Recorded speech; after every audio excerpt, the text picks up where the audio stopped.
NPFL, that's the Elite League of Nigerian Football, wanted this deal to come to the NPFL. And for whatever reason, it didn't happen, yeah? And they also did suggest that paying the monies directly to the players was something that they were against totally, and believed that the monies should be paid to the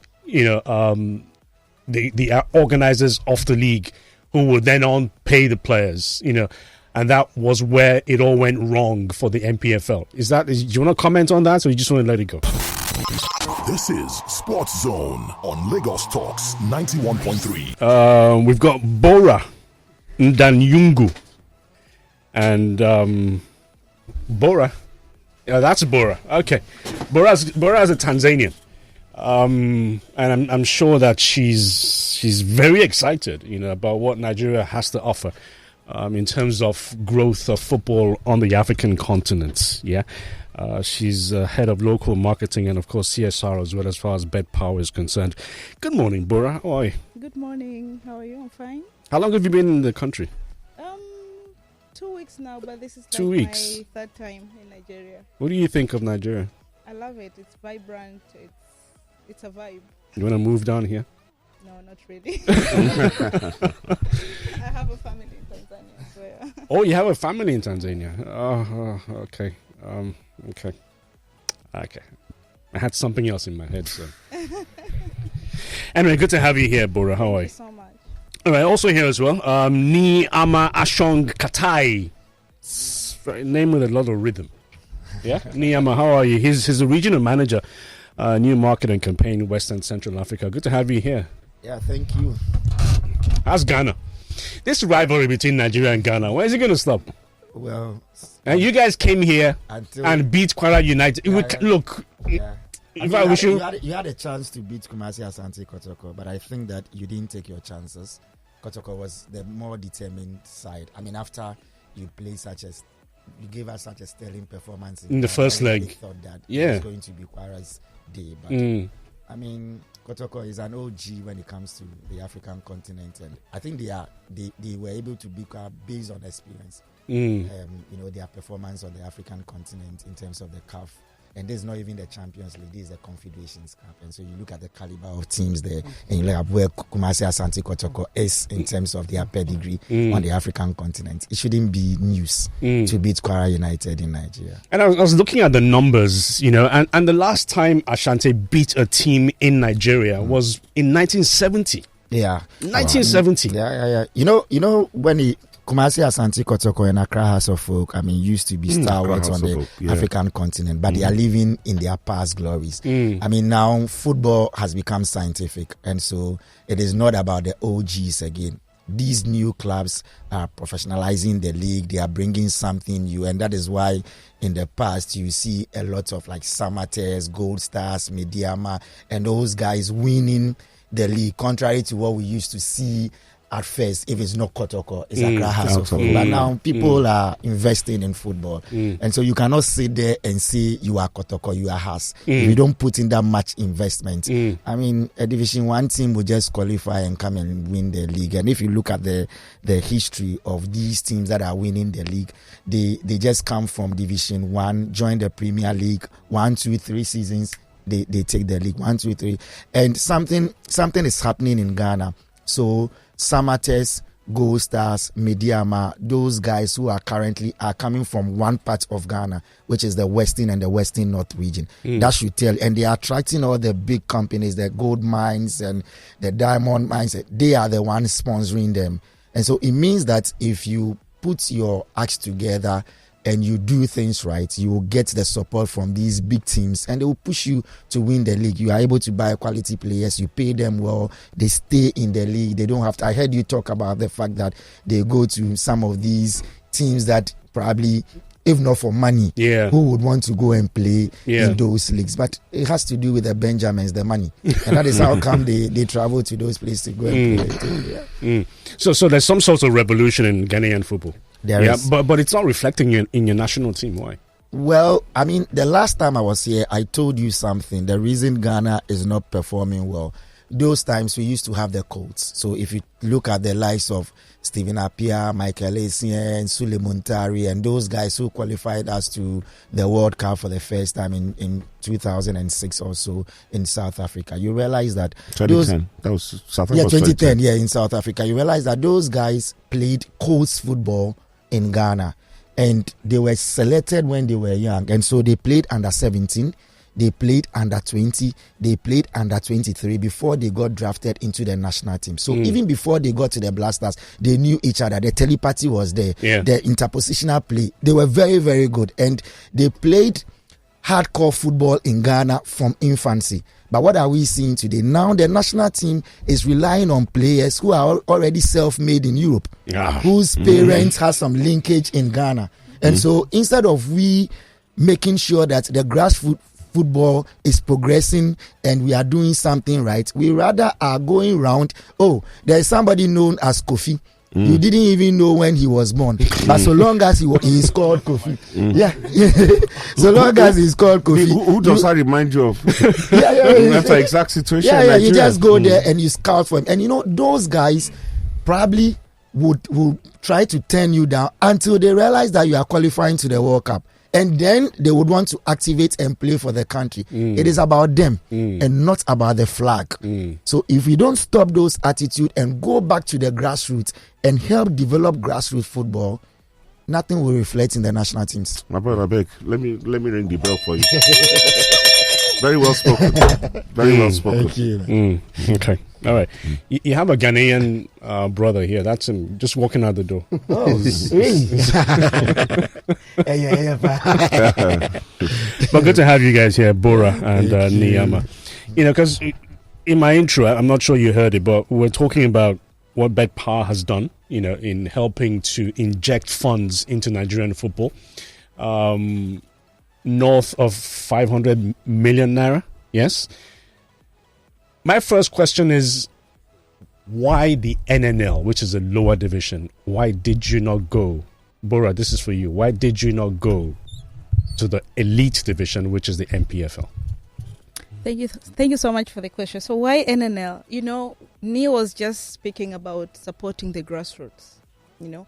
And for us, we want to, our locker room bonus sponsorship is our strategic initiative that is designed to support sports development in Africa. And when you speak about sports development, we are focusing on the leagues that we know when we support and inject money in these leagues, because not every investor wants to go there. But that's where they need more support. And when they get more support, that's where you support sports development. Because these people, they need so many things to make sure that these players are growing. They move from that division to upper division. So when you put more support and invest in the grassroots, it's easy for the sports to develop in the country, because everyone would now get motivated to play, to go to the games, play, and then when they win, they get the bonus. At the end of the day, every player will be motivated to go play, and then they go to the division, to the upper division, and etc. So we are supporting grassroots to make sure that we support sports development in the markets we're operating. What do you mean by locker room bonus? Because the last time you guys were here, you spoke about that. I guess it really didn't sink in, but now, can you further explain what the locker room bonus is all about? So when we say locker room bonus, we mean when the players have played a game and the team, one team win the game, when they go back to the locker rooms, we give players bonuses for the winning team. So that's why we call it locker room bonus. As in instant cash? Instant cash. It's strictly rewarding players after they win the game. All of the players? 20 players and 20. 3 technical... Yeah, 20 players of the squad of the day and 3 technical staffs will be paid 56,000 naira. Instantly. As soon as they get back to the locker rooms and they check their phones, they'll have the bonus in their phone. Okay. Yes. Oh, that's it. Okay. So therefore, locker room bonus. Yes, that's locker room bonus. We have done locker room bonus sponsorship in different markets. This is not the first time we are doing it. We have done in Ghana. This is like third year. We are supporting both women and men. In Ghana, are you in the top tier of Ghana for all the First division. What are you doing in Ghana? In Ghana is top tier, but Okay. we also support. Recently, we also support FA Cup, right? Women FA Cup, and then we are doing basketball. Tanzania. We have done Kenya. We have done Cameroon basketball. So it's designed for football and basketball for now. So you're still going to do more Absolutely. in Nigeria? Absolutely. You're still going to go into basketball? We are looking forward to engage stakeholders in basketball, but also we are looking forward to engage stakeholders and support the Women League as well. Okay, so how long is this deal for with the NNL? It's a 1-year deal, but our locker room bonus sponsorship is not a short-term deal. It's a long-term. That's why we are saying that this is like the third year in Ghana. We are renewing Tanzania. We are renewing Cameroon. So this is a long-term partnership. So after 1 year, definitely we are going to renew and keep on doing and keep on supporting the sports development. Okay, Niyama, herein lies the controversy. Because everyone's talking about this, with the NNL bed power. And everyone's speaking about the possibilities of the players getting involved in betting scams because of this locker room bonus that Bora has spoken about. How do you allay the fears of the people? Because quite a number of top-ranking people in Nigerian football have reached out to us and made mention of the fact that they're scared that players will get involved in betting scams. Players probably, what's that word for when you deal a game? When you throw a game? When you throw a game, I was looking for something else. Match fixing. Thank you. How do you walk around all of these negativity? Well, like Bora said, we've been doing this for the past 3 years. This is the 8th country and the 16th. The NLL and Nigeria is going to be the 8th country and the 16th league that we are supporting. There hasn't been any controversy in any of the countries or leagues since we started. The reason is, when we go into a country, one, that particular league will not even be listed on our platform. It is pure welfare, and this has nothing to do with trade. So the NNL is not going to be on our platform. In Ghana, even in Ghana, when we decided to be the headline sponsor of the league, and it became the Bet Power Premier League, we didn't list the Ghana Premier League on our platform. So everywhere we have been to, once we decide to go to the country and to sponsor that league or that country, we make sure that that league is not on our platform. So nobody can bet on any NLL game on our platform. So this will allay the fears. It is not about bets, and that is why what qualifies a league or qualifies a player to be part of the locker room bonus is not when you are a customer of Bet Power. There is a difference between what we do trade and a difference between what we are doing in terms of player welfare. We believe that the African player deserves better. We believe that the African player must only concentrate on his trade, which is football, whilst companies like us think and take care of their welfare, because the best act must stay in our countries. And this is the only way that supporters would come, and because they know that they are very good players to watch.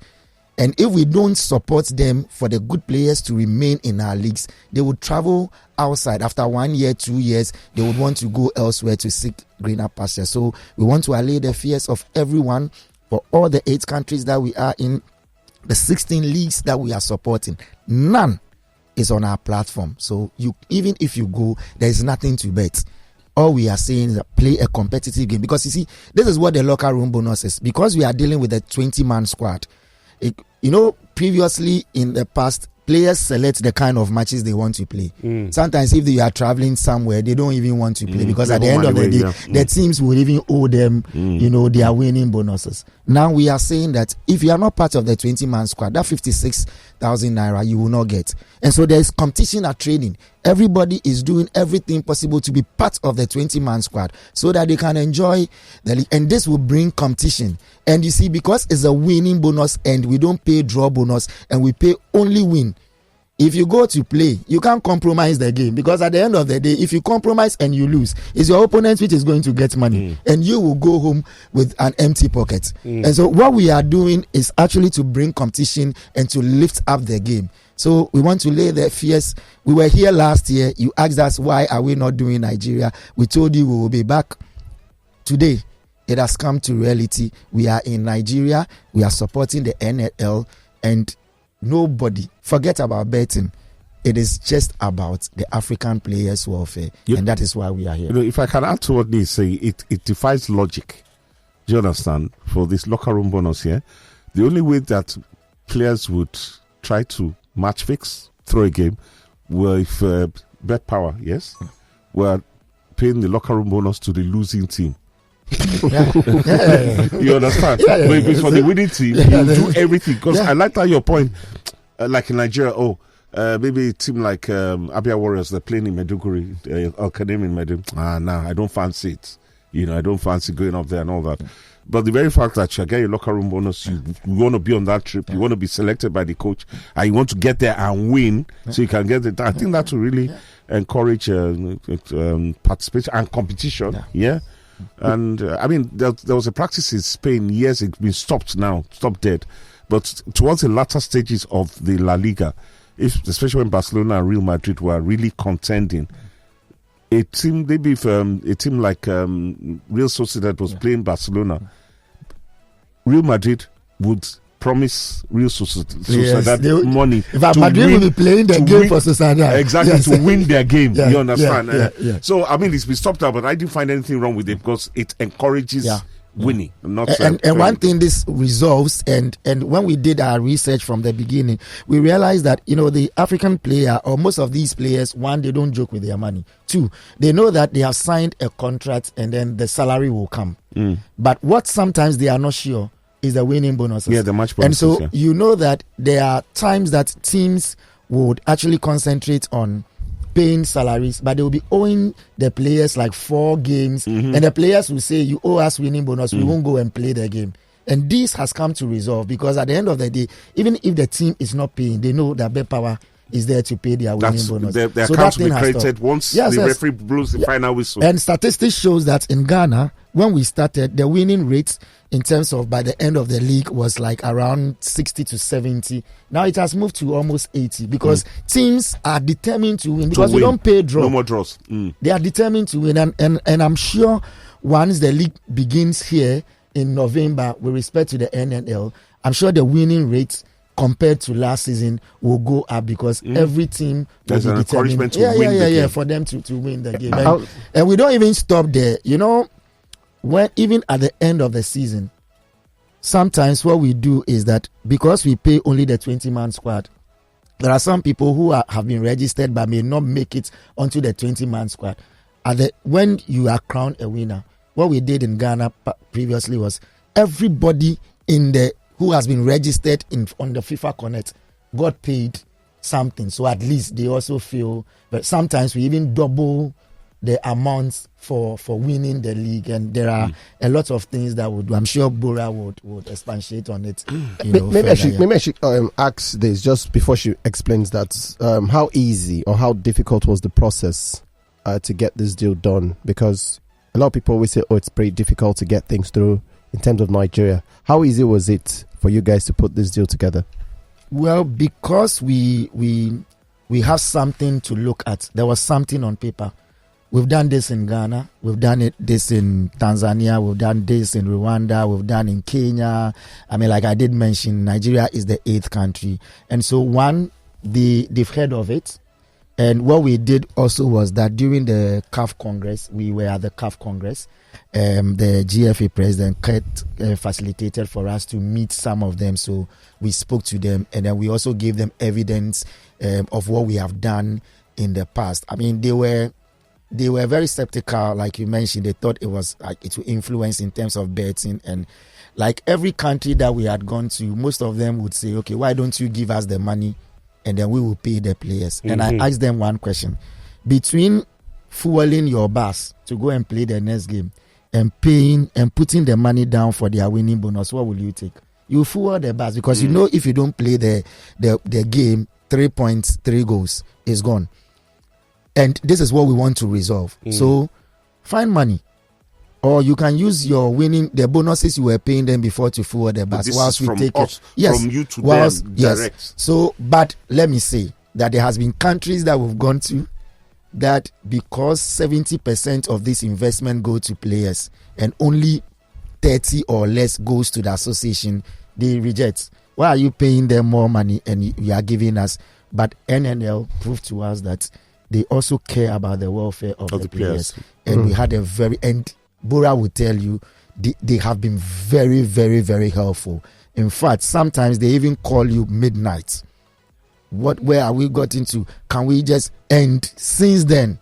And we had a very, very good launch event at Abuja, and we are happy that the final days of the negotiation, the NFF president himself was moderating. He made sure that this deal is what it is, and he gave his blessing, and that is why we are here today. I saw pictures of the Football Federation presidents at the signing ceremony. Of course, George Alo is the head honcho at the NNL, and he's a very progressive individual, very forthright as well. I don't know if you want to make any comment on this, but from what I heard, the head honchos, the hierarchy at the NPFL, that's the Elite League of Nigerian Football, wanted this deal to come to the NPFL. And for whatever reason, it didn't happen, And they also did suggest that paying the monies directly to the players was something that they were against totally, and believed that the monies should be paid to the organizers of the league, who would then on pay the players, And that was where it all went wrong for the NPFL. Do you want to comment on that, or you just want to let it go? Let's skip that. but the only thing that I would like to say here, every initiative comes with their policy and flow of how we want to execute it. Okay. So the way we want to execute our locker room bonus, it's designed to reward players direct instantly. The money coming from us direct to players. That's how it is designed. No bureaucracy. There's no bureaucracy. There's no negotiation about the plan, what we have planned. So it's the money after they win coming from bet power to a player who has played the game. Okay. Strictly so at the end of the day, if we find a level of efficiency with the NNL, are you upping the ante? Are you increasing the sponsorship fees and, of course, the monies that will go to the players? Because someone will be listening now and thinking... And the tenure. The tenure. Someone will be listening now and thinking, 56,000 maybe a bit more. I want a bit more. We have done that to certain leagues that we are sponsoring in other markets. We have increased bonuses. So it's a matter of if we are happy with the first year of how everything has been executed. The partnership includes not only NNL but also club owners, because these players, before they get their bonuses, they need to be registered.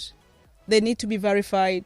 So if the execution is smooth and then we see like there's a lot of impact in the league, everything went so well, why not? We can increase the bonus. Okay. Just an example. So when we started in Ghana, it was 150 Ghana cedis the first year. We moved it because we were happy with the FA and what they did. We moved it from 150 Ghana cedis to 400 Ghana cedis. Wow, that's a contour. Yes.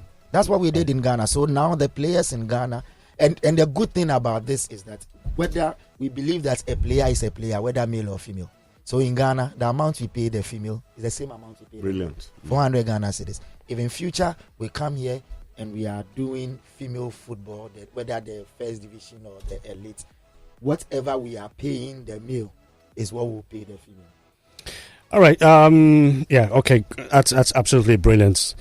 Okay. It's a good deal, no doubt about that. We're looking forward to better things for Nigerian football at the end of the year. I was going to ask you one more question, but just skip my memory. It's old age, sorry.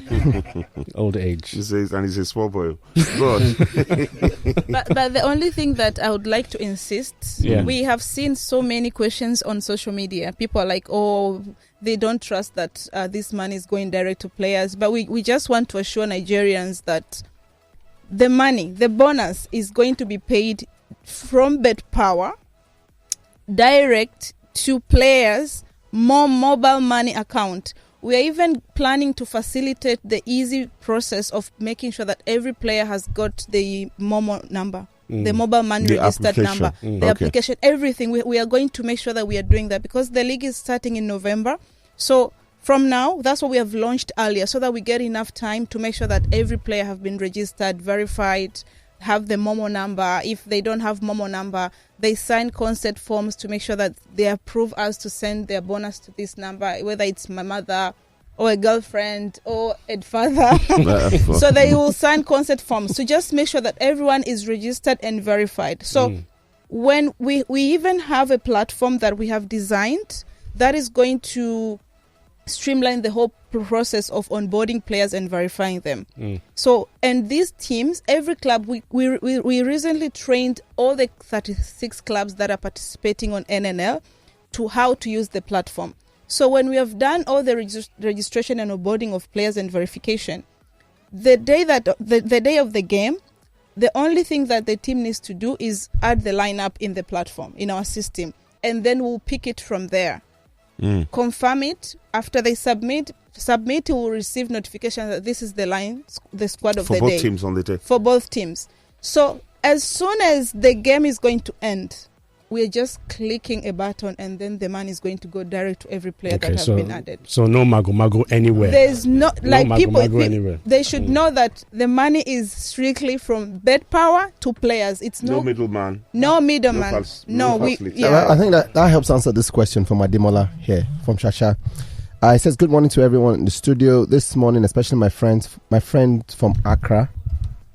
He puts one Ojeko. Ojeko. He's speaking Ghanaian language. Ojeko. Okay. He says, I have fears as regards the locker room bonus. Hope this won't cause the win at all cost syndrome from the home team. I will make them instigate their fans to disturb the away team to cause psychological imbalance. Anyway. No, but that's not their concern. Exactly. That's not Bet Power's concern. Exactly. If you go and do that, in fact, conversely, it should inspire the away team to step it up. Yeah. Do you understand? Yeah. To step it up. Do you understand? I think what it does, I think it improves the quality of the games. Yeah. Because you can now go away from home without that mentality of, because I'm playing away from home, I'm going to lose. Exactly. There's something on the line. There's something on the line. There's some kind of ginger. I think it's a brilliant idea. Can give the money to a sister, a friend, a girlfriend. No girlfriends. Not in Nigeria today. No girlfriends. Sorry. But, just to say our goodbyes to Bora and Niyama. I remember the question I was going to ask. The deal that you've signed with the NNL, did you ask them to put the games on television? Because that's something that's lacking in Nigerian football. We need to see the boys play. Is that something you spoke about? Is that even a concern for you? It is really important. Okay. We had a discussion about that, but they are currently working on streaming the games live on YouTube. That's something they have promised it's going to happen. All the games will be streaming live from their YouTube channel. So this is the National Service Television as well. So I think it's a good start for them, and I believe the more support, we are also encouraging other corporate companies to support NNL. Because the more support they get, it's also easy for these games to also be live on TV, different TVs and all that. But we are glad to see that there is some improvement and engagement, that at least people can go on YouTube and watch the games live. There's a television that they have engaged that is going also to Is the Tanzanian League and the Ghanaian League, are they live on television? Absolutely, yes. Absolutely. Your game is live on TV? Yeah, it's live on TV. Recently, they signed the sound production, and each club was given 1 million out of the deal that they signed with the television. And it first it was Star Times and all that, and this year it is at the production, so it's live on TV3 only, a couple of TV stations, local TV stations, and just to buttress what Bora said, and this should tell you where we stand as a brand. For us to even come and sit on radio and encourage other corporates bodies to also come and support the NNL should tell you that it's about welfare. If we were greedy, we would have said that we would sign such a deal that should be only bet power and nothing else. But we don't mind. All we need is that the African player should develop his or her talent. Corporate bodies like us should think about their welfare and help them, and it's pure welfare and not trade. Do you guys have things like billboards in the stadium? Yeah, we are trying to get pitch panels across the various parks and all that. But like we say, our fares, I mean, if we get money, we would rather want to increase the amount going to the players than to spend money in putting billboards across pitch panels. Okay. Because we're looking at what's your own corporate promotion as well. I mean, what you guys are getting. We will do that. All right. Yeah, and this is like strictly a CSR more initiative. We're not looking at using it to do like brand visibility and so. Oh, really? More like what they call it, CSR. Yes. Corporate social responsibility. 100%. Oh, interesting. Yes. Interesting. Okay. Well, it's a fantastic thing that the players that get to. So I guess we have to. All right. Thank you, Bora. Thank you so much for being here. Niyama. Thank you so much.